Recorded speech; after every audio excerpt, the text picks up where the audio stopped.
meu momento aqui, dar para vocês 3 palavras simples, 3 palavras que são a complexidade da relação das pessoas com as outras pessoas no mundo como a gente conhece. As 3 palavras: ser, estar e fazer. Agora, por que isso?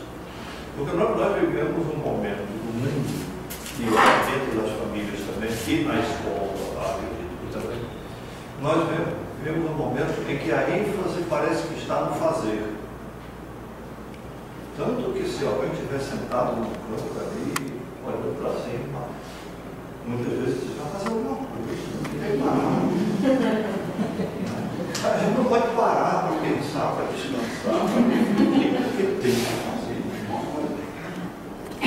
É a mesma coisa que eu passei a reclamar um pouco quando eu viajo muito e chego no descanso, com um compromisso para falar, algumas horas, no dia seguinte. Aí é sempre congresso de professores, ou curso de professor. Aí vem as professoras, vão me receber no aeroporto, me levam e me chamam a ficar nesse hotel. Então, como você só vai falar de noite, então o senhor descansa, toma um banho. Eu pensei que vocês podem parar tomar um banho. Mas eu tenho que tomar banho, se eu não quiser tomar banho. É a mesma questão, e a gente vê uma pessoa que está lá quieta no seu canto, você vai fazer alguma coisa. A gente diz isso para os filhos. Você não faz nada, você não ajuda a fazer alguma coisa. Vai estudar. Tem que estar sempre fazendo.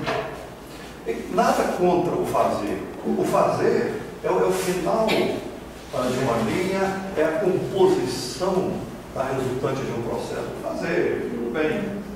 Só que esse fazer soa um tanto metálico, um tanto desordenado, quando a gente não segue um caminho de preparação para o fazer, que começa com o ser. E quando eu menciono o ser, isso aqui é uma coisa muito ampla, mas só para pontuar, eu estou falando do ser pessoa.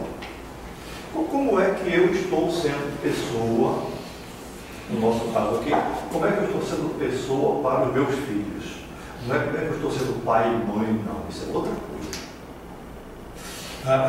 Nós escorregamos muito dos processos educativos porque nós ficamos muito fixados numa função, quando na realidade a função é resultante de uma forma de ser.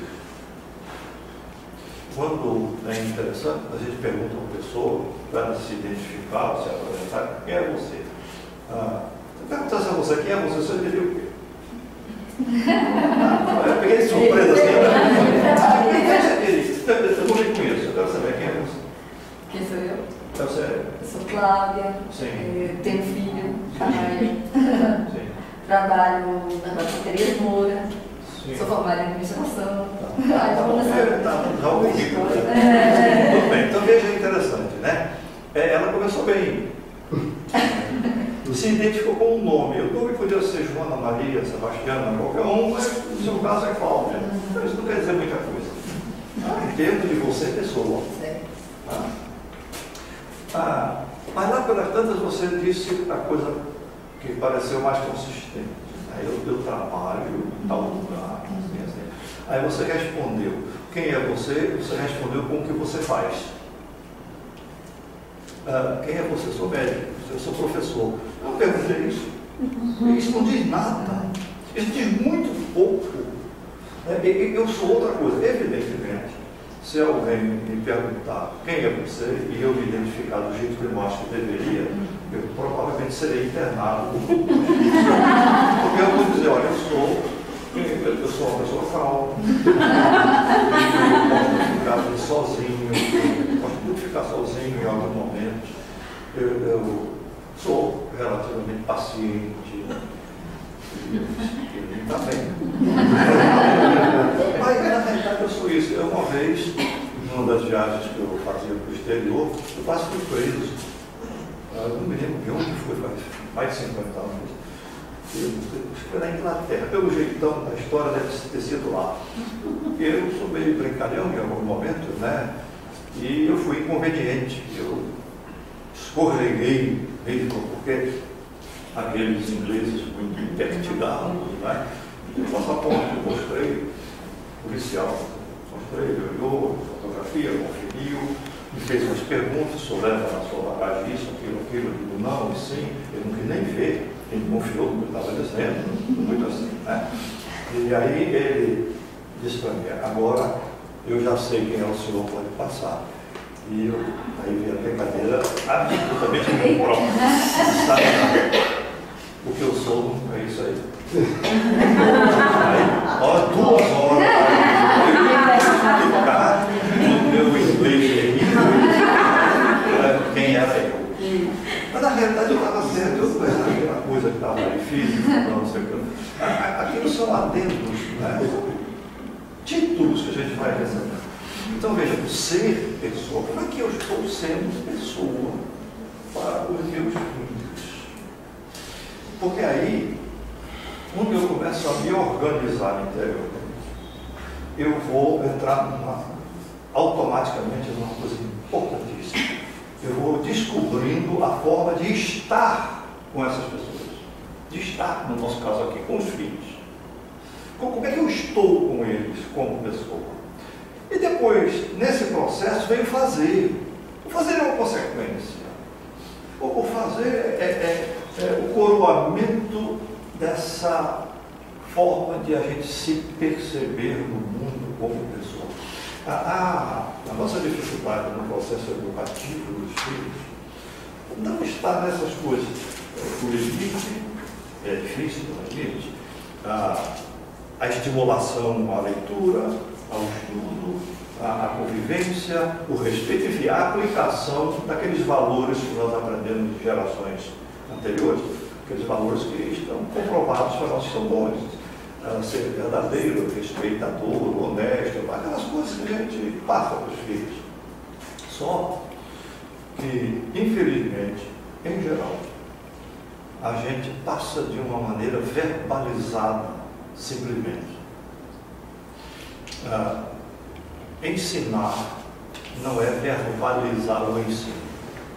Educar não é verbalizar os valores. Faz parte, a verbalização faz parte. Quando nós somos os seres da palavra, né? Mas é preciso que a verbalização seja um complemento da atitude, que é uma coisa interna, e da ação, que é a formalização da atitude. Então veja, eu tenho uma atitude, eu transformo essa atitude em ação e eu sublinho essa ação com a palavra. A palavra é importantíssima porque ela serve para sublinhar a ação. Nós invertemos, nós colocamos a palavra como coisa principal e esquecemos um pouco da ação. E aí quando os filhos, às vezes, aqueles mais perspicazes, né, eles percebem que a gente exige deles algumas coisas e que a gente não faz. Que a gente não incorpora na vida pessoal da gente aquilo que a gente está passando aqui. Eu faço um roteirozinho assim, um pedacinho de papel, eu isso, até para não esquecer alguma coisa que eu acho que é importante dizer.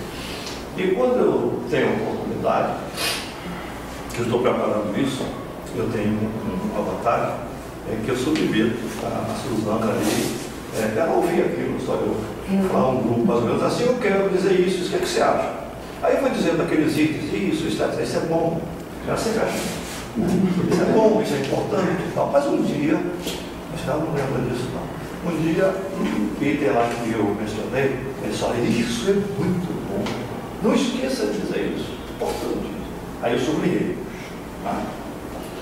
Quando eu estava terminando, aí ela pediu, volte para aquele item que eu disse que era muito bom. Aí eu voltei, li. Aí ela me fez uma pergunta. Pergunta cruel, né? Aí ela perguntou, você faz isso aí? Aí eu fui ler de novo e vi que eu não fazia. Aquilo era muito bom, aquilo era importante, mas fazendo confronto aqui comigo, realmente eu não fazia aquilo. Aí o que estava sublinhado passou a ser riscado, eu risquei. Anotei aquilo no papel, coloquei numa pasta que eu tenho lá, tenho umas ideias, eu vou lá, se tiver tempo olhar. E não disse. Por que eu não disse? Mas aquilo era bom, era verdadeiro, era necessário, mas provavelmente iria soar falso. Porque eu ia dizer aquilo, uma coisa divorciada da minha atitude e da minha ação. Uns 2 anos ou 3 anos depois, eu revendo a tal pasta, olhei aquilo, isso aqui, agora eu já posso falar. Eu já podia dizer aquilo porque eu tinha incorporado aquele comportamento. Então veja, na nossa relação com filhos acontece muito isso. A gente não percebe no dia a dia, nas mínimas coisas. Porque a educação é feita de mínimas coisas, não de coisas grandiosas. Né? São essas mínimas coisas que vão se sedimentando naqueles primeiros anos da nossa convivência com os filhos. Agora, não pensem que vocês vão fazer tudo de tal maneira que os filhos atenderão às expectativas de vocês, percam as esperanças. Nós fazemos o esboço do filho, antes do filho nascer, antes de aparecer, a gente faz o layout, o esboço. É um direito que a gente tem. E eles, os filhos, vão modificando esse esboço e a gente vai acompanhando um pouco, aceitam as coisas, outras são incômodas. E assim, as coisas vão andando. Vai chegar um momento da nossa vida de vivência e de convivência com eles que a gente não tem mais interferência, mas a gente quer ter. A gente quer fazer a arte final do esboço. E eles é que têm que fazer a arte final deles, mesmo que essa arte final não nos agrade. É a pessoalidade deles, é aquela coisa do ser pessoa que eu falei. Se a gente olhar para frente, que pessoa nós somos hoje? Somos essas pessoas com esses comportamentos, com essas mazelas, com essas virtudes, com essas filigranas que às vezes não agradam as pessoas com quem a gente convive. Né? É muito interessante quando quem quiser sentar tem que ficar por aqui. Né? Quando a gente já vive um certo tempo, né? E eu agora estou falando de mim, é muito interessante. E eu gostaria muito todos vocês que estão aqui conseguissem envelhecer, porque tem gente que não consegue, né, infelizmente, interromper a carreira, assim, envelhecer, mas coisas extraordinárias. Eu estou assim, tanto que eu pensei em escrever até alguma coisa, mas já desisti, que daria como título A Envelhecência. O que é isso? Como é que esse processo? Claro, isso é individual, cada pessoa é diferente, mas há uma linha mestra. O envelhecimento é o coroamento da vida. É que as pessoas, quando falam em envelhecimento, associam em geral a envelhecimento à doença. Eu não sei por que essa ideia. Eu estou envelhecendo e não estou doente. Alguma coisa está errada comigo. Né? Os médicos fazem muito essas referências a gente. Né? Eu estou, claro, nos últimos anos, eu vou ao médico e dirijo uma dor do joelho e tal, e aqui. E outro dia eu fui ao reumatologista, o meu joelho estava doendo. Ele disse, olha, esse joelho está me incomodando. Joelho direito. Ela me acompanha há uns 15 anos. E disse, olha, isso é da idade. Não é? Tem que fazer, isso é uma artrose. Gasta a cartilagem, fica ali, dói e tal. E é da idade. Eu disse, mentira sua. Porque o outro joelho da mesma idade não está. Ela conversando comigo, deixando essas coisas de lado, né? A idade é extraordinária. A gente começa a olhar as pessoas com outro jeito. Olhar os filhos, os netos, quando a gente tem netos. É interessantíssimo isso. Agora, tudo isso parte de um núcleo. Não é a idade, o envelhecimento, a vivência que vai trazer esse resultado interessante e bom. Não. É dentro desse processo a forma de a gente estar com a gente. Eu quero insistir nisso, porque isso é uma convicção minha. Eu não sabia disso há 50 anos atrás, e ao longo do tempo eu fui percebendo. Houve uma época que eu me fixava muito nas relações interpessoais.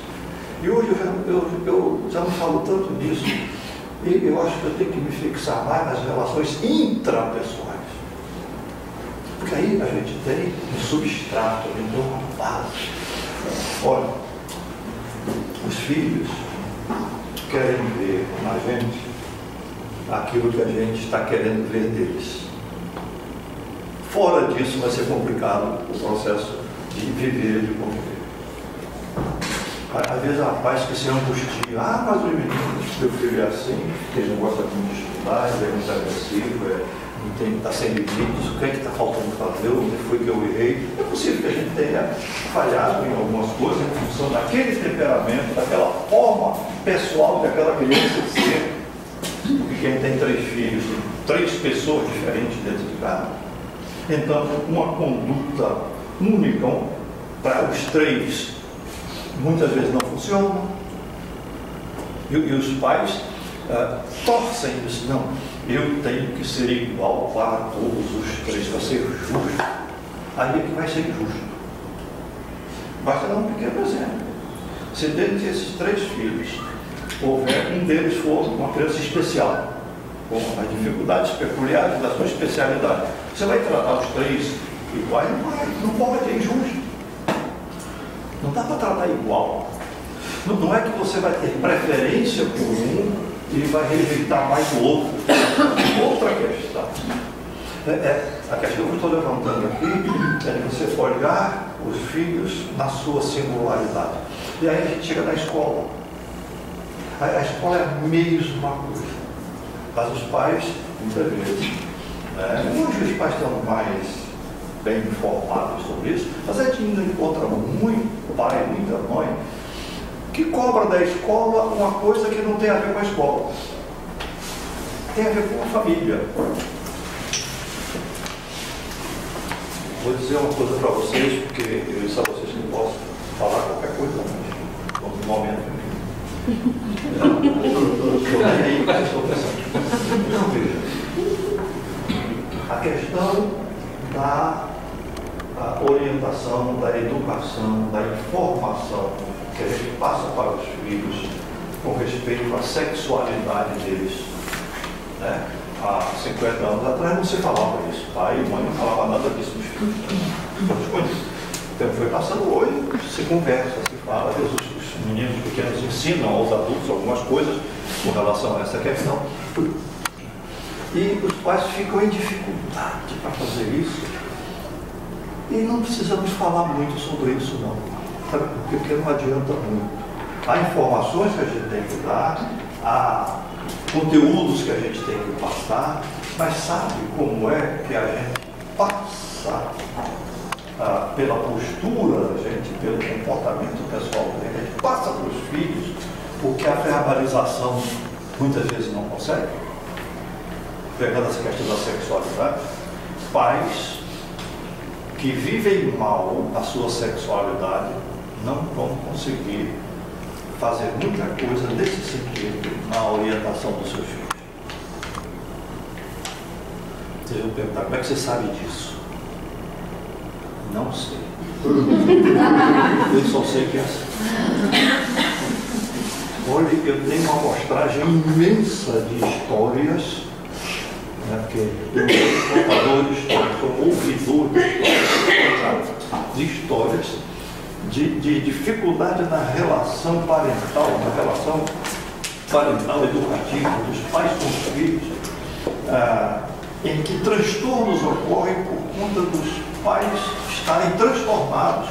Mas essa questão da sexualidade, por exemplo, os filhos não sabem de nada a respeito da nossa vida sexual. Sabem sim. Sabem sim. Nós somos transparentes. E quanto mais a gente coloca capas para evitar que as pessoas vejam determinadas coisas, mais a gente chama a atenção para aquelas coisas que a gente não quer que sejam vistas.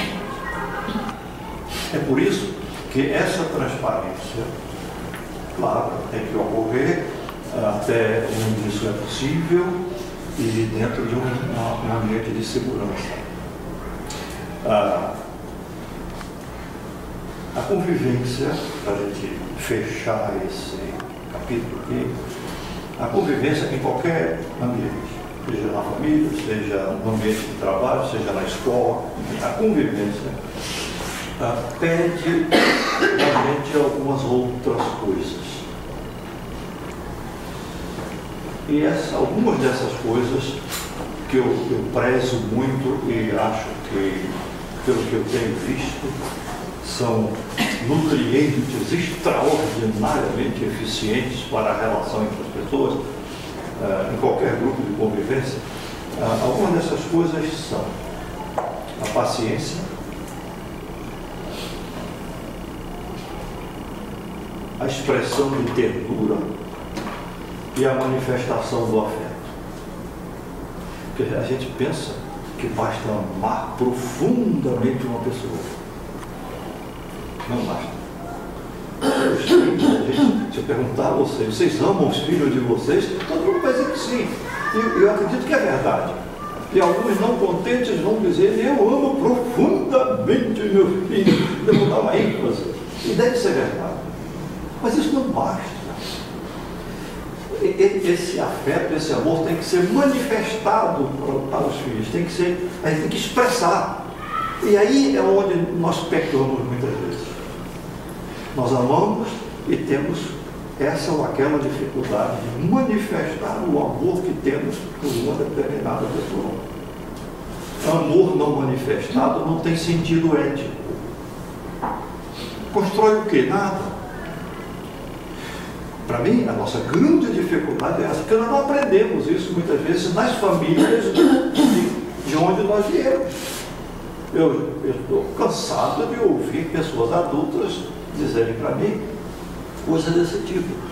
Eu não me lembro de ter visto meu pai dando um beijo na minha mãe. Eu não lembro de minha mãe fazendo um carinho no meu pai. Ora, como é que uma pessoa adulta que não tem lembranças dessa natureza, consequentemente não viu também outras coisas, aprendeu a manifestar o afeto? Aprende. Porque se vocês não sabem muito, ou se vieram de histórias desse tipo, então vamos dizer, então nós estamos perdidos. O que é que vamos fazer? Mas a gente aprende a partir de agora. A partir de agora. Uma vez eu estava falando coisa desse tipo no lugar, e depois eu encontrei uma das pessoas que me ouviu falar. Só quando eu ouvi o senhor falar sobre aquelas coisas, eu tive vontade de sair correndo, ir para casa para abraçar e beijar meus filhos. Eu disse: naquela hora da noite ia acordar os meninos. Mas foi o ímpeto que eu tive. Foi uma forma dele dizer que ele começou a perceber essa questão, essa lacuna. Os filhos não sabem muito dizer isso quando são pequenos, e quando são maiores têm vergonha ou medo. E a gente fica sem saber. Então, eles se recolhem, eles se distanciam, eles formam o seu mundo. E a gente fica perguntando: mas o que está vendo com esse menino? Sobretudo quando ele está na adolescência. Que naturalmente ele constrói o seu mundo pessoal, porque ele vai se desgarrando de uma dependência infantil. E nós nem sempre estamos seguros de como lidar com o adolescente, porque quem faz? Deixa, dá tais ou quais limites, proíbe, tira, faz, atende, não atende, e aquele tumulto na cabeça da gente, sobretudo no mundo como ele é hoje. É muito difícil. Mas essa dificuldade que a gente tem, eu olho assim para os pais que têm filhos adolescentes hoje, e eu fico meio condoído deles, porque é uma tarefa muito delicada, muito difícil. Diferente de quando eu era adolescente, naquela época não era difícil. difícil lidar com adolescentes. O mundo tinha menos estimulação. Os espaços eram mais restritos. Hoje, olha o pai e a mãe que sabe das coisas na sua amplitude maior que estão acontecendo com os filhos, sabe? Olha, quando um pai ou uma mãe é surpreendido com uma coisa em relação ao filho, chega lá no meu consultório, toma uma cabeça e diz, vou morrer. Eu descobri que meu filho está fazendo isso, ou que meu filho tem esse hábito. Mas eu não sabia não. Por quê? Falta essa proximidade. Olha, nós sempre dizemos, como eu mencionei no começo, que somos seres da palavra. É verdade. Mas a gente esquece de uma coisa muito simples. Os seres da palavra antes têm que ser seres da audição. Quem não ouve não fala. Então nós ouvimos pouco. Ouvimos pouco a nós e ouvimos pouco aos outros, ouvimos pouco aos filhos. Eu ainda diria uma coisa de muita importância. Talvez antes de sermos os seres da palavra e os seres da audição, nós somos seres táteis. É a primeira coisa que acontece quando uma criança nasce. A primeira relação dessa criança com o mundo externo, a barriga da mãe, é essa questão tátil. Não sei se vocês perceberam como é construída a palavra contato. Fazer contato com uma pessoa. Tem gente que faz contato por telefone. Eu acho isso incrível. Como é que pode fazer um contato por telefone? Contato é contato. Tem que ter uma proximidade. Então nós não temos contato com os nossos filhos desde o começo. Essa é a forma de eles perceberem, de eles sentirem. Há inúmeras, milhares de pesquisas nessa área que demonstram de uma forma muito clara, em culturas diferentes, que essa questão do aconchego corporal é a base da construção da vivência e da convivência. Então, tocar o filho, eu sempre repito muito que nós, os nordestinos, quem não for nordestino, que me desculpe, me perdoe, mas nós, os nordestinos, fazemos uma coisa que ninguém faz. Em nenhuma outra região do país, no mundo inteiro, eu não conheço. Eu conheço 27 países, viajei 27 países trabalhando. Nunca vi isso. Eu vejo aqui no Nordeste. Nós não beijamos muito os filhos, nós cheiramos. Dá um cheiro. Deixa eu dar um cheiro. Isso é instintual, né? Isso é visceral. Isso tem a ver com a tatilidade, com a questão do tato, de a gente estar com o outro enquanto corpo, porque nós não existimos para nós aqui nessa realidade, senão enquanto corpo também. Tanto que quando uma pessoa morre, o corpo está lá. Alguma coisa não vai no corpo, nós nos distanciamos daquele corpo. E nós passamos imediatamente a mudar a forma verbal. Fulano era, fulano foi. Enquanto ele estava vivo, inconsciente, até terminal, ele era do povo. Ele é um trabalhador. Mas quando ele morre, ele era. A gente se distancia. O corpo vivo pede proximidade. Quem ouve quer ser ouvido. Quem fala quer ser percebido. Quem toca quer ser tocado. E os nossos filhos estão esperando. E nós não expressamos a nossa afetividade dessa forma mais completa. E aí a gente constrói a base. Constrói a base para ensinar certas coisas, umas pela via verbal com mais ênfase, outra pela via mais factual, outras pela simples presença. É muito comum a gente ouvir esses comentários, mas trabalha o dia inteiro, ele está pouco com os filhos, como é que essa presença, como é que é, eu passo o dia inteiro fora. Não tem nenhum problema isso. Eu não vejo problema disso. Aí a resposta que geralmente se dá, que eu também não gosto dela, não do que vale, é a qualidade do tempo. A gente se esconde um pouco atrás das palavras, né? Porque o que é qualidade do tempo? Estar com o filho. É a forma de ser, a forma de estar com ele segundo as necessidades ou as singularidades dele, o filho. Eu não preciso estar o tempo todo. Há mães, por exemplo, que em determinados momentos dizem para os meninos: olha, vou brincar, que vocês estão me aprendendo aqui, eu não quero saber de ninguém agora. Vamos brincar.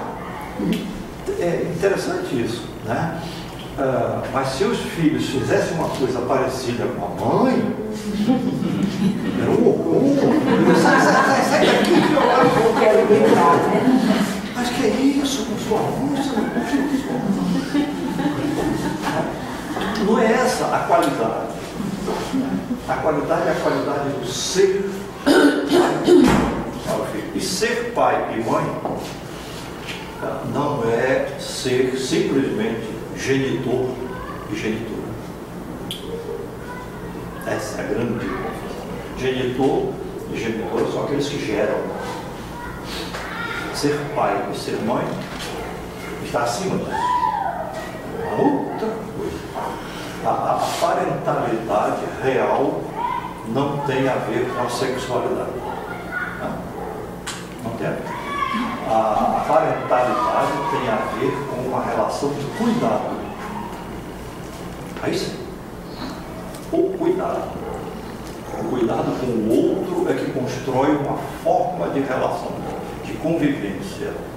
Então, aí é que entra, nós falamos sobre adoção, é que entra a adoção. Como é que uma criança gerada por outras pessoas passa a ser filha de pessoas que não tem nada a ver com ela inicialmente? Tá. Elas vão construir uma relação de parentalidade afetiva. Os pais, aqueles que geraram os filhos e que criam seus filhos, vão ter que adotá-los afetivamente. Porque senão não são pais, vão continuar sendo genitores. E fica difícil. A gente tem que escolher a forma de convivência. Só um pouquinho, um tostãozinho em relação à escola, porque eu tenho que falar também na escola, né? E aí eu fecho aqui a minha fala. A escola é uma coisa extraordinária, para o bem e para o mal. Todos vocês passaram por escola, eu presumo. Eu passei grande parte da minha vida em escola. Eu sou de uma época em que as escolas contemporavam os meninos com medalha de ouro, prata e de bronze. Todo ano tinha aqueles pais que ficavam polvorosos, seu filho ganhasse uma medalha, preferentemente de ouro. Né? Eu sofri muito com isso, eu sempre tinha medalha de ouro, era terrível. A minha angústia, ninguém me cobrava em casa. Não me lembro de me cobrar a medalha de ouro, mas eu sentia que eles queriam uma medalha de ouro. E eu tirava a medalha de ouro. E eu nunca fui reprovado em nada, nunca. Naquele tempo não era recuperação, era segunda época. Né? Eu não me lembro disso aqui, isso sou eu. Outros por aí. Né? É segunda época. Ou um negócio do tinha-se prova todo mês, final do semestre, prova de toda a matéria do semestre, segundo semestre, prova todo mês, prova final da matéria do ano todo, escrita e oral. Eu passei por tudo isso. Né? E quando me tornei adulto, muito tempo depois, eu lembro, eu tinha acho 35 anos de idade. Veja o que é que eu resolvi fazer. Incrível. Nunca soube de ninguém que fizesse isso. Eu resolvi me inscrever num concurso com a finalidade de ser reprovado. Eu queria ser reprovado. Eu queria ser igual à maioria que ficava em segunda época, que era reprovado, que abandonava a escola. Então, como é que eu achei? Eu sendo reprovado, eu vou me sentir mais ajustado. E então selecionei um concurso professor da universidade. Preenchi todos os requisitos. Currículo, aqueles títulos que a gente tem, um pouquinho, né? Fiz direitinho. Depois uma entrevista pessoal que se submete, eu fui honesto nas respostas. Terceiro item era uma prova escrita. Aí eu disse, bom, não abri um livro, não estudei absolutamente nada para garantir a reprovação. Era o meu objetivo. Não estudei nada. Mas fui honesto. Na prova, o que eu sabia, eu botei lá. Eu não sabia, deixei lá. E em quarto lugar, vem a aula que você tem que dar. Sorteia seu assunto, o tema, e você tem 24 horas para preparar uma aula. Eu sorteado o meu tema e eu não preparei a minha aula para ser reprovado. E eu fui dar aula. É verdade que eu tinha uma experiência de dar aula, não tenho que dar aula. Eu fui ideal. Eram 25 candidatos a uma vaga. Eu passei.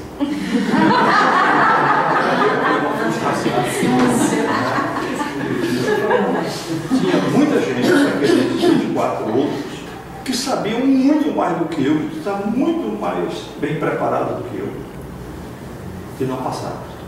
Em parte por quê? Porque eu estava totalmente descontraído, distensionado, e o que eu sabia e o que eu fiz deu para atender às exigências lá.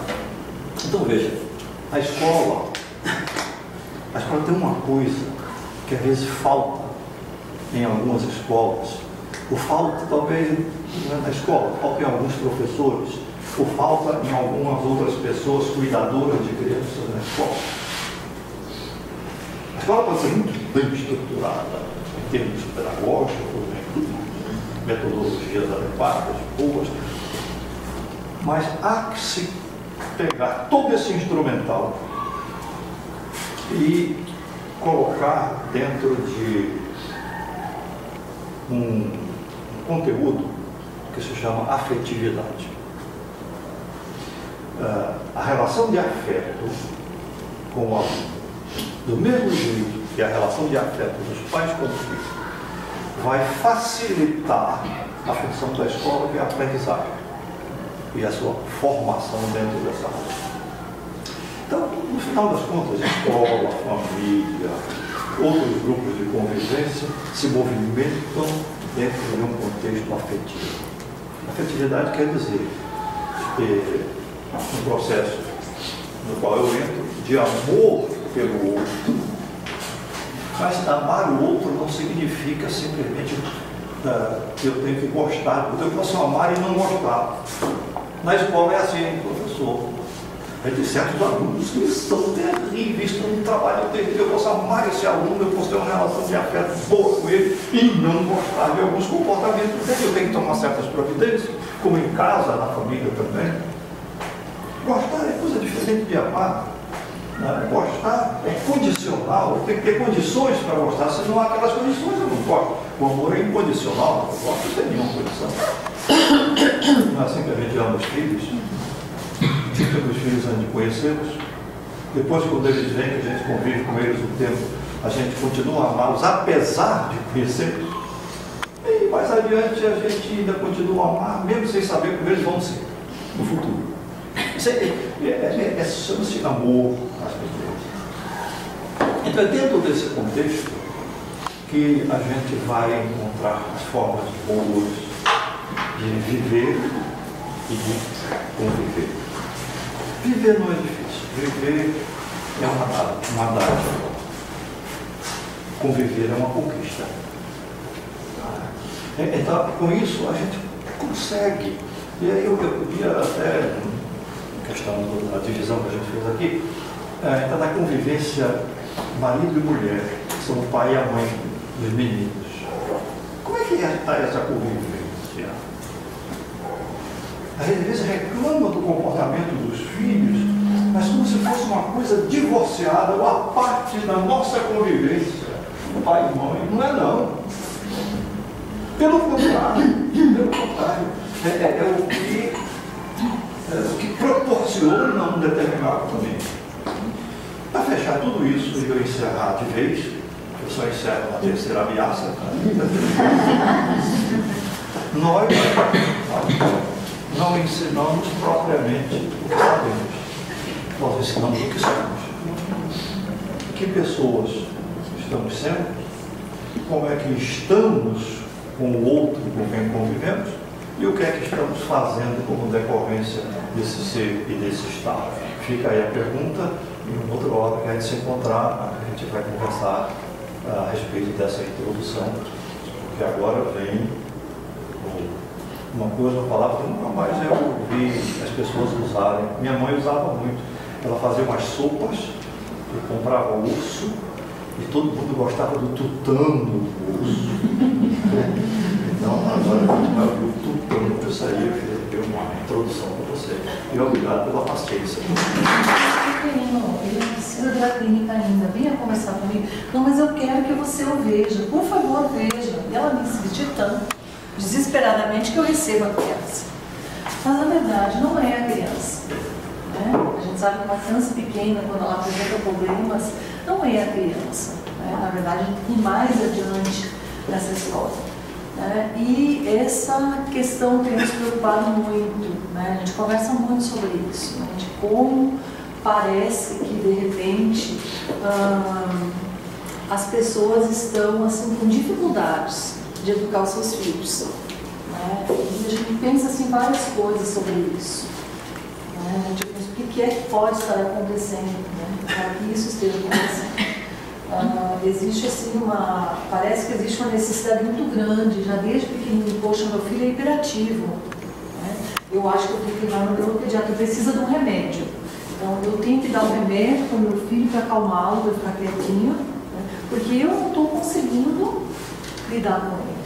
Né? Então, isso é uma coisa assim, que nos preocupa muito, muito, muito. Eu fiquei extremamente chocada umas 3 semanas atrás, e como atendo crianças, como eu disse, eu vou seguidamente para as escolas. Né? A gente é chamado, a criança tem um problema na escola, e marcam, né? Então, eu tinha um horário marcado para a escola. Eu estava indo para essa escola, para essa reunião, quando eu recebo um telefonema da escola. Suzana, você pode vir aqui com urgência? Era de um outro departamento, uma escola grande, né? E eu disse, olha, eu estou indo para a escola. Aonde você vai? Não, eu vou no ensino fundamental. Por favor, venha para o ensino médio, que tem um problema sério com o cliente seu. Quem é? É o fulaninho. O que aconteceu? Venha cá. Eu me apavorei, né? Mudei meu trajeto, fui para o lugar lá. Chega para mim na sala da direção, né? Eu nunca estive na sala da direção da escola, né? Então, fiquei me imaginando, né? Uma coisa séria, né? Entro na sala de direção, a porta se abre, eu encontro ali o meu clientezinho, né? Eu atendo um adolescente, e ele me vê, corre em minha direção e se agarra. Sabe o que é agarra? É agarra mesmo. Ele me agarrou como aquele náufrago que está no meio do oceano e encontra tábua. Eu não estava entendendo nada, ele se grudou em mim, chorava copiosamente. Chorava desesperadamente. A minha cabeça, né, o que eu faço para ajudá-lo? Deixei ele chorar, né? A diretora estava sentada e a gente já estava observando. Eu acho que ele ficou assim uns 10 minutos chorando, abraçado. Eu não fiz nada, só fiquei contendo aquele choro e fiquei naquele abraço. Acariciando a cabeça dele, aguardando. E de repente eu fui se acalmando, se acalmando. Aí eu perguntei, o que aconteceu? Aí ele disse, é a bola de neve. Então, uma criança que tem uma dificuldade, uma criança não já um adolescente, né? Ele está em depressão, realmente, estava já em tratamento de depressão. Eu vim acompanhando já ele por algum tempo no consultório. E ele tinha tentado suicídio na escola. Tinha tentado suicídio na escola, tentou pular um parapeito lá. E por pouco não consegue. Pegaram, sorte estava perto lá, a pessoa de disciplina e conseguiu segurar. Isso me deixou assim muito impactada. Né? A gente, como terapeuta, né, nós estamos lidando com o humano, com famílias, a gente não consegue ficar insensível a questões dessas. Né? Nos trouxeram muitas reflexões neste caso desse menino. Este menino sofre bullying na escola. Quantos anos ele tem? 13 anos. 12 para 13. Ele sofre bullying na escola. E qual é a história do menino? Ele sofre bullying porque, segundo ele, né? Os amigos o discriminam porque ele não tem todas as coisas que todo mundo tem. Então a família dele é uma família mais humilde, ele não pode ter o iPad, ele não pode ter o iPod, ele não tem o tablet, ele tem um celular bem simplesinho, né? Ele se sente discriminado, ele diz que ninguém quer conversar com ele na sala, né? Quando tem que fazer trabalho de aula, ele sempre é o excluído, a professora tem que incluí-lo em alguma turma, né? Isso me deixou assim muito preocupada, né? Juntando-se com outras coisas também, né? Outras coisas que a gente vem acompanhando, a gente estava conversando, Regiane, eu com isso, né? As manifestações de rua que a gente viu semana passada, a gente fica pensando o que é que está acontecendo com a nossa sociedade. Então, a gente precisa parar e pensar sobre isso. Nós precisamos parar para ver o que é que está acontecendo. O que é que nós adultos estamos ensinando às nossas crianças, aos nossos adolescentes, né? O Luiz falou muito bem, né? As crianças veem em nós. Se ele tem essa necessidade tão grande, alguma coisa nós estamos falhando na passagem deste ensinamento. Eu escrevi algumas coisas aqui enquanto ele falava, né, até para a gente não se tornar repetitivo, e ficava pensando muito sobre o que é filiação, né? O que é ser filho, o que é ser pai e o que é ser filho. Né? O Luiz falou, né, em genitores e falou em pais. Aí ele entrou na minha fala, né? Aquela coisa de que os pais, não é só você gerar a criança, né? Os genitores não é só o genêmico, né? A afetividade é muito mais do que isso, né? O que nos torna pais. Eu recebo crianças lá, eu tenho uma dificuldade tão grande de falar com os pais, supostos pais, né? Vêm com a babá, ou com o motorista, ou com a avó, e os pais, né? Eu tenho que falar com os pais, por favor, ligo, não posso, estou numa reunião, parar. Minha gente, isso é extremamente preocupante, nos angustia muito. Eu costumo dizer assim, quando nós nos tornamos pais, né, ser pai é um projeto de vida, não é? Então, se eu decido ser pai ou ser mãe, né, isso tem que ter um espaço na minha vida. Portanto, eu não opto por esta possibilidade.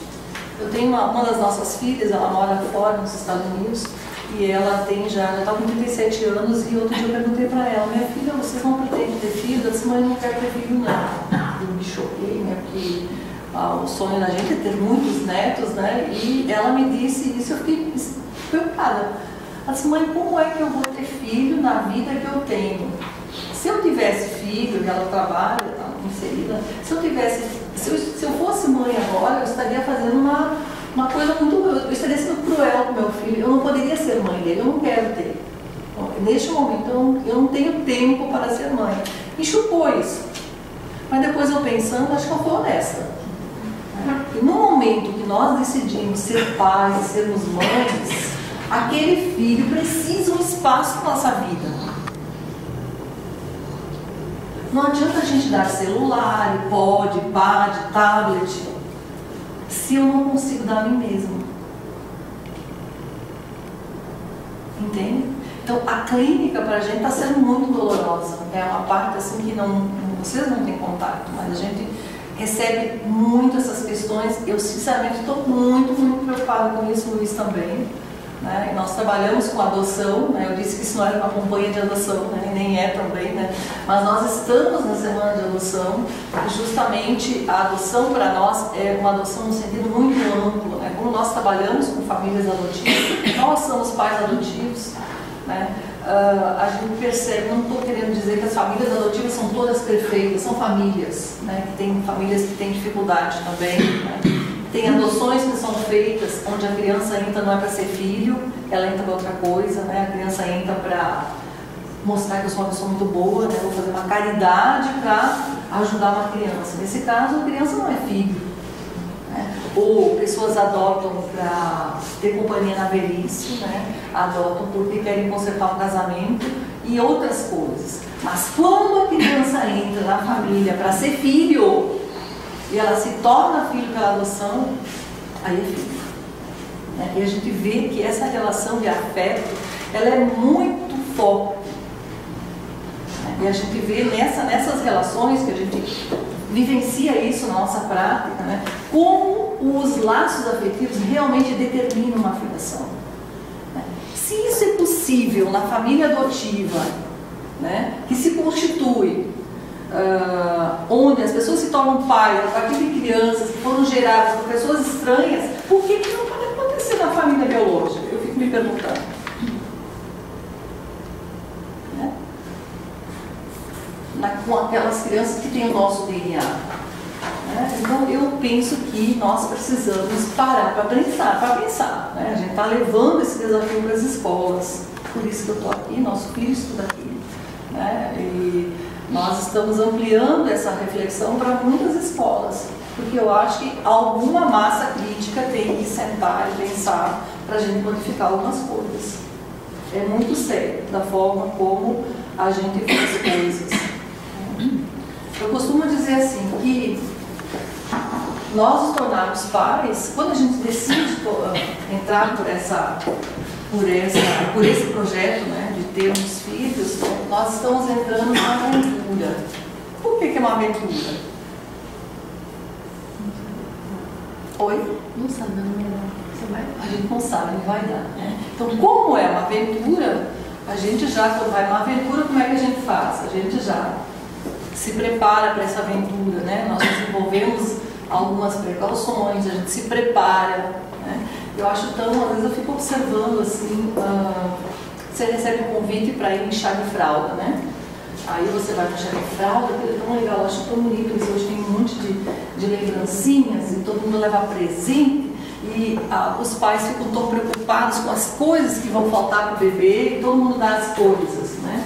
E às vezes eu fico pensando assim, por que a gente não faria, a gente deveria fazer não um chá de fraldas, né? Mas um chá reflexivo, né, para a gente sentar. O Luiz falava da importância de nós trabalharmos a nossa relação intrapessoal para sermos pais. Eu percebo assim que muitos pais não se prepararam para serem pais. Né? Tá aí a grande dificuldade. É interessante que a lei da adoção, a partir de 2009, ela exige que todos os pais adotivos passem por um processo de preparo dos seus filhos. Eu hoje de manhã passei a manhã inteira em fora de Santo Antão falando para pretendentes de adoção. Né? Então eles têm que refletir sobre esse projeto, né? Pensar sobre esse projeto, ver se eles estão preparados. E eu hoje de manhã estava observando que todos os pais deveriam passar por esse projeto. Eu acho que se a gente fizesse esse preparo, né, deveria ter uma exigência a algum canto, ninguém vai votar em mim se eu me candidatar a alguma coisa, né? que seria proibido ter filhos se nós não passássemos por esse preparo, essa reflexão interna, se eu realmente estou preparado para ser pai. Então, penso eu que falta isso. Né? Uma das coisas que o Luiz costuma dizer, ele não disse, descobriu uma, né? Que a família é o útero social. Vocês já devem ter ouvido essa imagem, né? Isso vem de um biólogo suíço. Ele diz assim, que o ser humano, para ser formado, para se tornar humano, ele precisa de um útero biológico e de um útero social. Né? A gente não achou ainda uma forma diferente do que a barriga, né, de gerarmos crianças, né? Precisa de uma barriga mesmo, não tem forno, micro-ondas, incubadora, né? É na barriga mesmo que tem que gerar o ser, né? Agora, o humano, como se torna humano? Naquele útero social, que no primeiro momento é a família, né? Onde a criança vai cair quando ela nasce. Eu costumo brincar com as mães lá no meu consultório, principalmente de meninos pequenos, né? E quando elas recebem aquele filho que sai da barriga, né? É como se recebessem, fazendo agora uma imagem bem fria da tecnologia, né? A minha filha, quando ela tem alguma coisa muito boa, ela diz assim, mãe, aquilo era super, hiper, mega fashion, tudo bom. Então, quando vem aquele serzinho, quando ele nasce, é um equipamento assim, super, hiper, mega fashion, tudo de bom, com zero programa dentro. Então, É no útero social que ele vai instalar, bem uma linguagem atualizada, todos os programinhas. Então, os filhos são seres de aprendizado. Eles aprendem tudo, até o que a gente não queria ensinar, né? Como o Luiz falou, eles aprendem vendo, né? 99,99% vendo a gente, né? O que a gente faz, o que a gente é. A gente diz tanta coisa boa, mas eles não aprendem, eles vão fazer aquilo que não era para ter visto, né? Eles captam, eles veem. Então, a família, né, é aquele local, né, aquele útero que vai fornecer para a criança todos os ingredientes que ela vai utilizar para desenvolver a estrutura psicológica dela. Para vocês terem uma ideia, até os 3 anos de idade, a criança desenvolve a base da estrutura psicológica dela, que ela vai ter para o resto da vida. Então, a gente começa a observar as crianças pequenininhas, né? O que está acontecendo com elas, de que forma elas estão se constituindo. Eu vejo mães muito apressadas, pais que não têm tempo, né? E a criança ali aprendendo, se constituindo. Né? Eu não quero agora culpabilizar ninguém, tá certo? Isso não é esse o objetivo. Né? A gente vive numa sociedade que nos traz demandas. Né? Eu mesma criei meus filhos trabalhando, né? E é muito complicado isso. Né? Mas uma coisa é nós termos auxiliares para fazer, outra coisa é nós sermos os auxiliares. Né? A gente não pode perder, digamos, o contato com os nossos filhos. Não dá para a gente terceirizar a educação das nossas crianças. Nós podemos ter pessoas que nos ajudam, até escolas, hotéisinhos, mas a gente não pode se distanciar a tal ponto que nós nos tornamos estranhos para a criança. Outro dia eu perguntava para a mamãe, às vezes acontece alguma coisa no consultório, e eu tenho que perguntar, mãe, que hora ela vai dormir? Eu vejo que ela fica pensando, ela não sabe. Né? Ou como é que ele se alimenta? Ela não sabe, ela tem que dar babá, ele se alimenta. Né? Como é que ele está com o intestino, como é que ele está com o contorno dos esfínteres. Elas não sabem, simplesmente perderam o contato com as crianças. Aquele contato que ele falava, né? O contato que é o junto. Então, essas questões assim, a gente precisa realmente revisar, sabe? Estão sendo assim, muito, muito, muito importantes. Uma coisa que nos preocupa muito também, a mim especialmente, né? É esta grande ênfase que a gente está dando à tecnologia. Outro dia, talvez vocês tenham visto, havia uma pesquisa na revista Época, não era Época, que falava de uma pesquisa que foi feita com os diretores dessas grandes multinacionais de informática. Eu sei que tinha diretores da Apple, tinha da Microsoft, tinha da... O que mais aí me ajuda? Enfim, não importa, né? Eram 3 ou 4 companhias dessas grandes, né? Cujos diretores cujos executivos foram entrevistados. E olha o que perguntaram para eles, né? Me diga uma coisa, em que escola seus filhos estudam? Né? E esses diretores foram respondendo. Né? Eu não vou fazer uma propaganda anti-apoio agora, né, que vai ficar inteiro, né? Mas o interessante é que todas as escolas que foram citadas por essas pessoas eram escolas que não usavam informática nos projetos educacionais.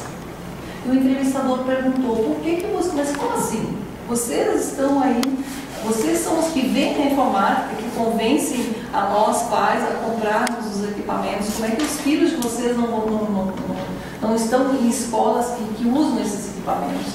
Ele disse, não, tem muito tempo ainda para eles. Aí um especificamente, cuja menina tinha 10 anos, e a sua filha, ela tem 10 anos, ela usa o computador, não usa não. Como que não? Ela tem tempo. Hoje os computadores estão muito fáceis. Quando ela tiver que usar, ela vai aprender super fácil. Hoje ela tem que fazer outra coisa. Aquilo me deixou pensando.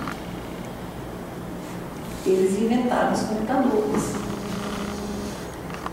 Claro que eles querem vender, né? Tecnologia, né? Nós que compramos. Nossos filhos estão usando. Eu li outra pesquisa, a gente lê muito, né?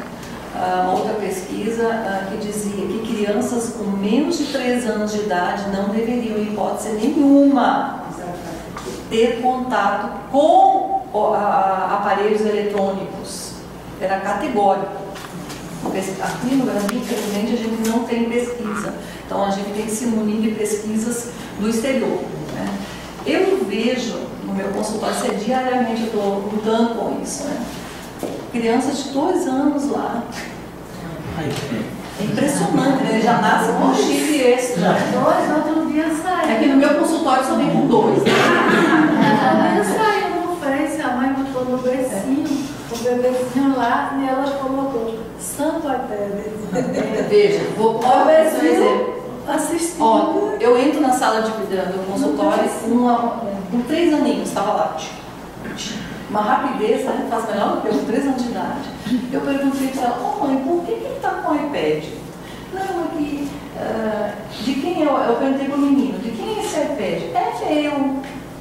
Aí eu olhei para ela assim, por que ele tem um iPad? Perguntando assim mesmo. Ele fica tão quietinho com o iPad. Minha gente, né? Então, essas questões, ele fica quietinho sim. Mas veja, o cérebro dele está se formando, minha gente. Como é que o nosso cérebro se forma? Como é, professora? Forma. Com estímulos. Com estímulos. Pegar, sentir, imaginar, criar. Né? As crianças não estão criando nada. As escolas tentam. Né? Mas o tempo que está na escola, e todo outro tempo que está em casa, é direto no computador, é direto no... Eu já estou vendo reflexos na clínica disso. Eu atendo adolescentes com disse, né? Ele não sabe mais falar. Eu acho que eu tenho que agora fazer a minha sessão teclando. Cria um grupo no WhatsApp. Criar um grupo no WhatsApp. Que dificuldade que eles têm de expressão linguística, de usar verbalização. É diferente a gente escrever do que a gente falar. Escrever, você pensa e escreve, né? Agora, verbalizar, o que eu estou fazendo com vocês aqui agora, essa automatização que vem na verbalização, isso tem que ser exercitado, senão não vão aprender. Então, eu fico me perguntando, sinceramente, eu não vou ver isso, né? Acho que a gente não vai sobreviver a isso, né? Que mundo que nós estamos construindo com esses serezinhos que nós estamos educando. Agora veja, a gente precisa também falar um pouquinho, separar um pouco as coisas, né? Mas ele vai aprender, vai para a escola lá fazer estímulo, né? A escola vai usar massinha, vai usar argila, né? Vai usar outras coisas. A gente tem que separar um pouco, né? A escola não dá conta disso tudo. A gente não pode terceirizar toda essa responsabilidade da escola. E separar muito bem assim, né? Que quem é que educa, quem é que dá valores, quem é que ensina o básico? Lembra do útero social? É a família, né? A escola vai completar, vai nos ajudar. Mas o essencial, a base, a estrutura é na nossa família. Né? Então vejam a nossa responsabilidade. Então a gente está trazendo assim, algumas coisas que nos passam, que a gente acha importante conversar num momento desse, né? Que justamente a gente está numa semana assim, de refletir muito as relações, né? As verdadeiras relações, as relações de carne e osso, não é as relações virtuais. Eu tenho 1.200 amigos no Facebook. 1.195, acho que eu não sei quem é. As pessoas vão entrando, quer ser meu amigo, tudo bem, é meu amigo, né? As pessoas querem ver. Mas isso é amigo, não é amigo, né? Então, nós estamos criando um mundo fantástico, né? Um mundo virtual, onde nós estamos esquecendo o mundo real, né? Principalmente os nossos filhos. Para nós que já estamos assim numa outra fase, né? Eu tive que entrar no Facebook por exigência, né, dos meus alunos, né? E dos meus clientes. Professora, se você não me avisar pelo Facebook, eu não vou saber não, né? Então, a gente tem grupos, né? Grupo disso, grupo daquilo. O WhatsApp é tanto do grupo que é grupo para isso, é grupo para aquele outro, né? não quer dizer que a gente é contra isso, né? Isso realmente ajuda a gente em determinadas ocasiões, mas não pode ser só isso. O problema é quando é só isso, né? Então a gente tem que ter um pouco de cuidado, né, para nós trabalharmos mais as relações reais. Né? Existe muito de fantasia nessas relações virtuais. Ali no virtual eu posso ser o que eu quero, né? Eu faço um perfil, eu imagino, eu minto, né? Eu iludo, né? Mas chega no real, é diferente. Eu tive uma adolescente, ela estava num relacionamento sério, virtual, com outro adolescente por quase um ano, assim, né? E ela tinha medo de encontrá-lo. Era medo mesmo. Mas por quê? Mas e se eu não gostar? Mas veja, se você não encontrá-lo, não vai saber se você vai gostar. Então, ela criou uma fantasia em torno dessa pessoa que ela estava apaixonada, né? Quase um ano teclando, né? Até que ela teve coragem de encontrá-lo. O que aconteceu? Quando ela encontrou, acabou. Acabou mesmo. Acabou, né? Ela tinha construído uma imagem que não era real. Então, nós estamos incentivando muito essa questão do virtual. Né? A gente precisa dar uma parada nisso, né? Dar uma pensada, né? Dar uma reavaliada nisso. Principalmente... Eu posso, só para fomentar a discussão, eu acho que às vezes supervalorizam o problema da... volto a dizer, só para fomentar a minha discussão. Eu acho que eles supervalorizam às vezes esse novo modelo de relacionamento com o advento aí da internet, dos grupos sociais, das redes sociais. Não seria um novo modelo de relacionamento? Eu acho que talvez a sociedade está passando por uma fase que eu acho que já aconteceu em outras épocas, e talvez nós estejamos agora passando pela mesma situação, só que de uma forma mais latente, né? Sei lá, vamos supor aí a chegada do rádio, ou a televisão, a internet, agora as redes sociais. Eu acho que eu não sei. Volto a dizer, para fomentar a discussão, não seria um novo modelo de relacionamento, porque eu acho que esse tipo de relacionamento, ele jamais vai acabar o relacionamento afetivo, de contato realmente, entendeu? Agora veja, se ele não for exercitado, se isso não for aprendido, desde a mais tenra idade, não acontece. Então, as crianças precisam aprender isso. Né? Sem dúvida, nós estamos em outras formas de relacionamento. Né? Mas o que é relacionar-se? Né? É você estar junto, é você conversar, é você vivenciar, você compartilhar a sua vida com alguém no real, na dificuldade, na alegria, sei lá, nos problemas. A gente não faz isso no virtual. Mas o virtual é real. Oi? Mas o virtual é real. Veja, você aqui é virtual ou é real? Sou real. Então, os seus filhos também, eles precisam ser reais no dia a dia. A gente não consegue educar filho no virtual. Outro dia até agora me lembrei de uma charge que eu recebi, né? Como seriam os filhos concebidos, não sei, no ano de 2000 o quê, né? Aí eu sei que era, colocava lá e saía na impressora, né? As crianças. Não é assim, né? O que nos diferencia? Sair na impressora o bebê. Como nascem os filhos no ano de 2000, não sei o quê. A gente não pode esquecer, gente, que nós somos seres de emoção, certo? Nós somos seres de emoção pura. Né? Então, nós precisamos do real. Né? A gente precisa deste contato. Né? Aquele clientezinho lá que estava querendo se suicidar, a história dele é uma história, né? Onde ele é muito só.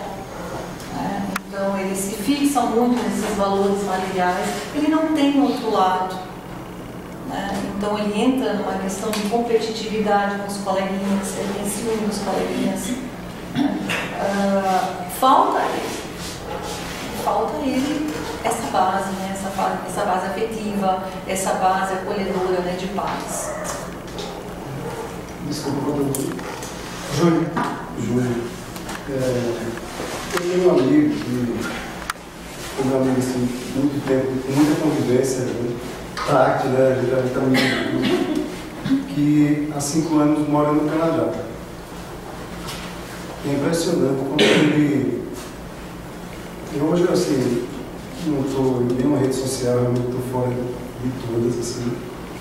Mas é impressionante como ele, no Canadá, no meu grupo de amigos, não sei que ele participou da formação toda, da graduação, tudo.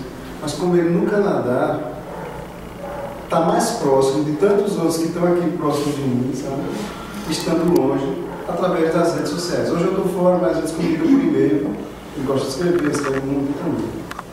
E aí, isso eu acho que está junto do que o Júnior fala, também está nessa linha, porque eu já tinha construído com ele esse afeto. Eu acho que também tem isso, sabe, Júnior? Assim, as relações puramente virtuais, realmente, elas são muito fragilizadas, elas não existem na verdade, em realidade não existem, mas pode ser o início de uma relação real, né? Até a distância, mesmo sem o tato, quando não é o sentido, porque eu posso ter um amigo na China, né, e realmente construir com ele, ou até adotar uma criança nesses programas de adoção à distância, que são bem interessantes.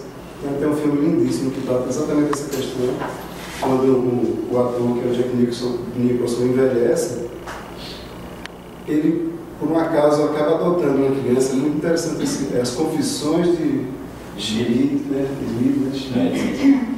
que ao final da vida, o único amigo real dele, na relação intrapessoal dele, acaba sendo essa adoção que ele fez. É extremamente bonita a história. A gente não é contra nós não somos contra a rede social, né? A gente está falando de crianças, né? Uma coisa é adultos se valerem de redes sociais, outra coisa é a criança passar, já desde muito pequeno, nesse mundo, sem desenvolver essa noção do real.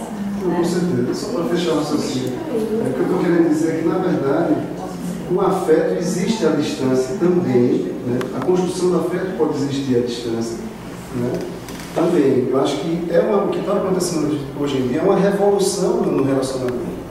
Já está acontecendo isso, ninguém consegue parar mais. Acho que realmente a gente tem que estudar essa situação, né?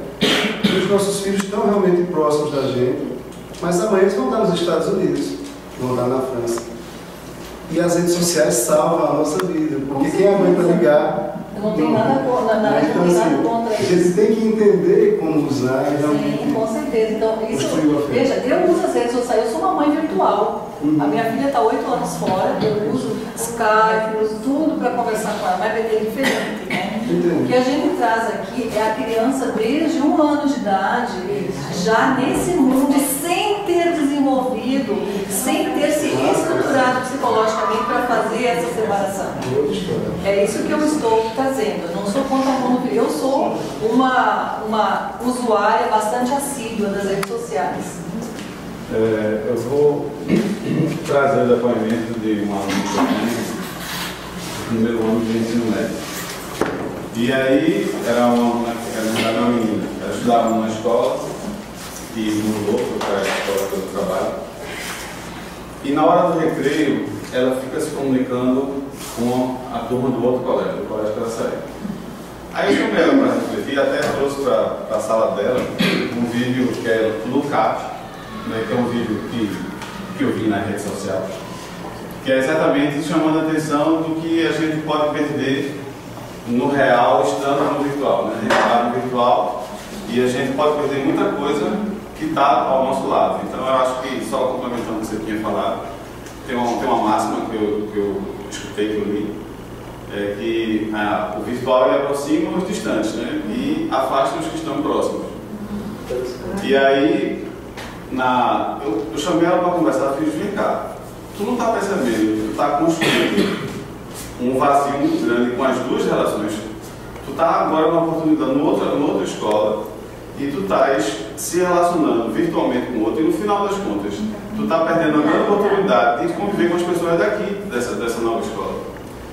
E aí um disse, sim professor, eu entendo, mas e o que é que eu faço agora? Eu não consigo mais sair de um ritmo que eu entrei, né? pai me tirou meu celular, agora eu estou de castigo, eu estou angustiado, eu disse com todas as vezes, e agora o que é que eu faço?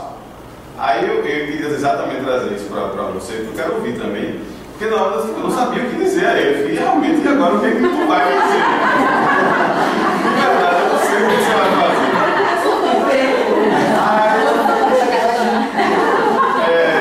Porque o depoimento que os outros complementaram é que eles estão viciados, eles não conseguem mais, eles entraram num ritmo tão alucinante que está angustiante ficar sem. Pronto, nós não temos mais como fugir da internet. Não tem. Não é isso que a gente está trazendo para vocês, tá certo? A gente só precisa saber usar. Nós precisamos entender que as nossas crianças, o cérebro das nossas crianças não nasce pronto, tá certo? Ele é formado. Então, a formação das sinapses, elas acontecem com estímulo. Então, se nós não estimularmos adequadamente, tem uma pesquisa com eu não estou mentindo, essa pesquisa, não, se vocês procurarem na época, está lá, né? Com os executivos da Apple, eles sabem disso. Então, se eu quiser amanhã uma pessoa que vá se dedicar à pesquisa ou que vá descobrir coisas, né? Eu preciso de alguém que formatou o cérebro adequadamente, que tenha criatividade, né? Então, a criatividade só vai se desenvolver se ela for estimulada. O mundo virtual é pronto, está tudo pronto, só aperta o botãozinho, é impressionante. A nossa neta tem 1 ano, a gente não dá para ela pega o celular e vai apertando, assim, parece que já vem com chip extra. Então, a gente só precisa limitar isso, dar um limite. Claro que eles têm que usar.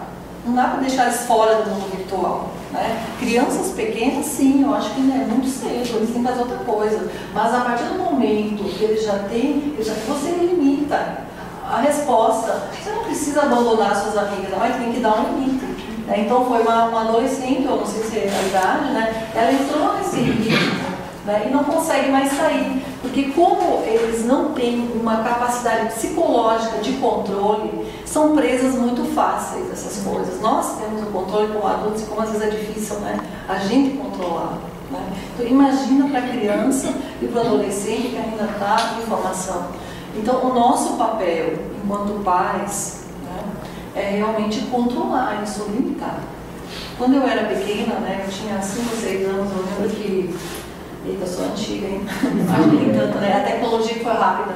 Eu lembro que a minha família foi a primeira família que recebeu uma televisão. Deus do céu, né? Uma televisão. Aí a gente olhava a televisão, era uma plateia para olhar a televisão. E os pais preocupadíssimos. Agora ninguém mais faz nada, só querem olhar a televisão. A televisão vai destruir os lares, né? Você dizia isso, né? Ninguém mais quer conversar. Lá eu venho do sul, né? Ninguém mais quer tomar chimarrão, só olhar a televisão. Era esse pânico. A gente está mais ou menos isso com a internet. Daqui a pouco tudo se acomoda. Então nós estamos vivendo agora excessos que precisam ser acomodados, né? Certamente, essa primeira geração aqui, nós vamos ver eu não vou ver, vocês vão ver, né? Que são crianças formatadas nesse modelito fora do padrão, né? Esses cérebros meio formatados agora desconexos, de forma desconexa, né? Eu tenho visto reflexos assim interessantes nas famílias. Eu já vejo algumas coisas assim. Às vezes eu penso para mim assim, eu tenho a impressão que nós estamos vivendo uma geração do insere e deleta, né? Casais mais jovens, bem mais jovens, né? É impressionante assim, a facilidade de terminar a relação, começar a relação, né? Fiquei, não fiquei, amanhã é outro, aquilo é vapt-vupt, insere e deleta, insere e deleta. Então é complicado isso, porque isso não é assim, né? É impressionante, numa sessão já era isso, a outra já mudou tudinho, eu já me atrapalho, é tão rápido a emoção. Oi? Não consigo acompanhar, né?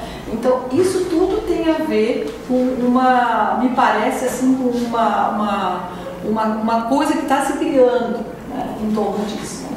Então a gente não quer aqui instalar o pânico, né? Não é para vocês venderem os computadores, jogar os celulares pela janela, nada disso. Né? A gente só precisa. Já não sei aqui no bebão com ou não me denuncie, pelo amor de Deus, para a Apple, nem para a TIM, tá certo? Não é essa a intenção, é realmente a gente pensar sobre isso, tá certo? E usar isso adequadamente. Tudo aquilo que pode ser muito bom também pode ser muito ruim. Né? Então, aquilo que pode vir também, o que pode vir em nosso benefício pode também vir contra a gente. Né? Então, tem valores importantes que a gente precisa ensinar em casa. Né? Limites são valores que a gente tem que dar. Né? A hora de usar, a hora de fazer. Né? Então, são coisas que só nós pais podemos ensinar. Eu acho que de minha parte era isso, para não ficar tão comprido, né? E a gente pode abrir aí se a Regina deixar o quiser, né? Se vocês quiserem. Pronto. Se quiser colocar alguma coisa. Uma coisa que eu não falei, que eu queria ter falado, agora vem as coisas que a gente esqueceu, né?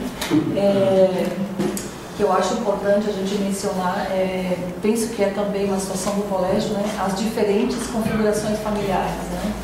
E eu recebo assim muitas questões no consultório, né? Com a dificuldade de famílias diferentes. Né? Tudo que é diferente, na verdade, causa estranheza, né?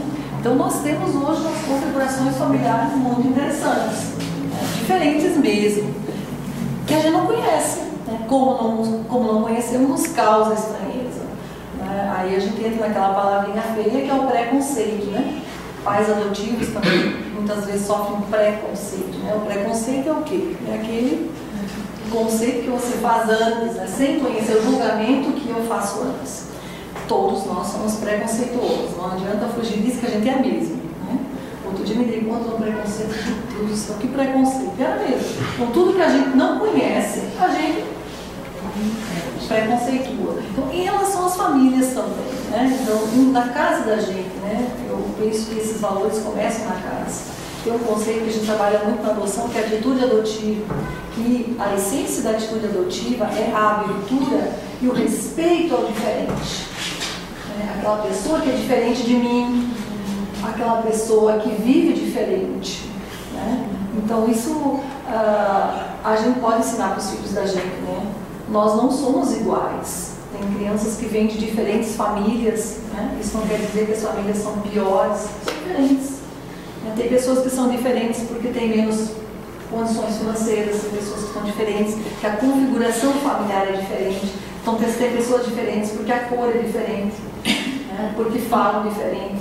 Uns são mais gordos, outros mais magros, né? Então, essa questão das diferenças tem sido uma fonte de muita angústia na escola. Né? A Regiane acho que pode confirmar isso, né? E muita origem para a depressão. Né? Então, a gente vê muitas crianças com depressão porque são diferentes, não são aquela criança padrão. Então, eu penso que é nas famílias, é em casa que a gente tem que começar a ensinar esse olhar diferente, né? Esse olhar acolhedor, esse olhar adotivo, né? Adotivo no sentido de respeito, né? A diferença, né? Acho que isso é uma coisa assim, bem importante para a gente pensar também, né? Então, a gente vai terminar o bullying na escola, né? Quando a gente conseguir ensinar a diferença e a importância da diferença em casa. Você depois, né? Alguma coisa eu estou pensando.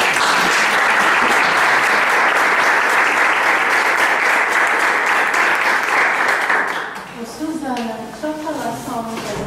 É muito interessante tudo isso que a gente falou aqui, que como, assim, um exemplo de tudo que vocês falaram realmente é muito concreto. Eu recebi através, né, do Face, que hoje é onde a gente realmente tem as notícias mais próximas. Uma amiga passou para mim que a filha que mora hoje nos Estados Unidos, e ela é uma das adotivas, que ela tem 4 delas biológicas e 4 adotivas, e uma dessas que mora nos Estados Unidos, e ela mandou uma homenagem para ela, Dia das Mães, e como ela assim ficou muito emocionada e repassou para mim, amiga, dizendo, olha o presente que ela me deu. E ela dizendo, interessante que eu estou recebendo isso através de um computador. É até estranho para mim eu receber isso. Mas uma carta muito bonita, elogiando a mãe e dizendo assim que a diferença que existia dela, né, para uma mãe biológica, era simplesmente o útero, que foi no caso dela trocado 100% pelo coração. Bom, já que ela falou em adoção, eu lembrei de outra coisa que eu esqueci. Legal. E eu digo, olha como a base foi muito bem feita. Achei fantástico ela ter colocado isso, né? Com certeza. Muito bom. Muito bonito. Muito bom mesmo. Falando de adoção, né, já que outra coisa que eu esqueci, no domingo a gente vai ter a caminhada, é a nossa quarta caminhada, Conviva a Adoção. Conviva escrito assim diferente, é conviva, né? Então é conviver, né? O que a gente falou aqui também perpassa, né, esse conceito, né, de adoção. Outra coisa que eu esqueci na nossa interpretação da palavra adotar, né? Adotar, né? A gente precisa dotar os nossos filhos de valores, né? Nós precisamos dotá-lo, né, de coisas boas, né, de afeto, de carinho, de acolhimento, né? Então esse é o entendimento que a gente está tendo da adoção. Se vocês quiserem acompanhar a caminhada, ela vai sair da Pracinha de Boa Viagem, no domingo de manhã às 9 horas, é muito legal, né? São várias, não é só pais adotivos, né? Mas todo mundo que entende que tem esse entendimento, né, em torno de família, de afeto, né, pode acompanhar. É só chegar lá no Academia da Manhã. Suzana, eu queria, assim, de público, né? Eu acho que eu sou uma fã muito grande de vocês dois, por conta desse trabalho tão lindo que fazem, junto aos pais adotivos. Eu acho que é uma causa muito bonita. Quanta alegria vocês já puderam proporcionar a pais e mães, né, que hoje estão se realizando através dessa opção, já que não puderam ter filhos biológicos. Suzana hoje é a presidente, né? Terrível. Da Associação Nacional. Eu gerencio uma ONG pelo Facebook, me acredita, isso é atual, né? A presidente é em Recife, a tesoureira é a ONG mesmo, é em São Paulo, a minha diretora jurídica é no Rio de Janeiro, a diretora de Relações Institucionais é em Niterói, tem uma pessoa no Rio Grande do Sul. Nossa, ANGAD, Associação Nacional dos Grupos de Apoio à Adoção. Na verdade é uma rede, né? O que eu estou falando para vocês não é privilégio de meu e de Luiz, nós fazemos parte do movimento que a gente chama Movimento Nacional Pró-Adoção e Convivência Familiar.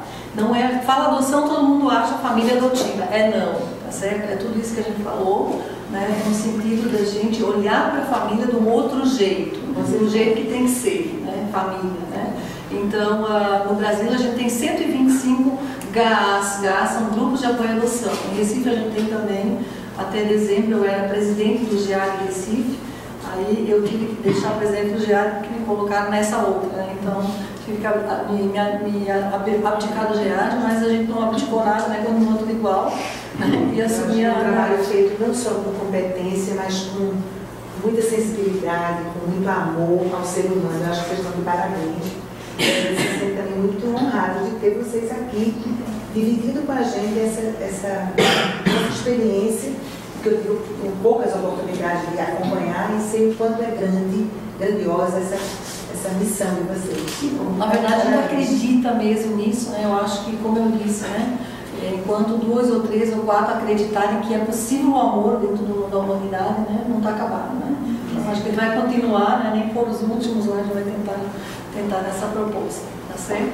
Em nome de todos os presentes, eu agradeço a vocês mais uma vez. Obrigada.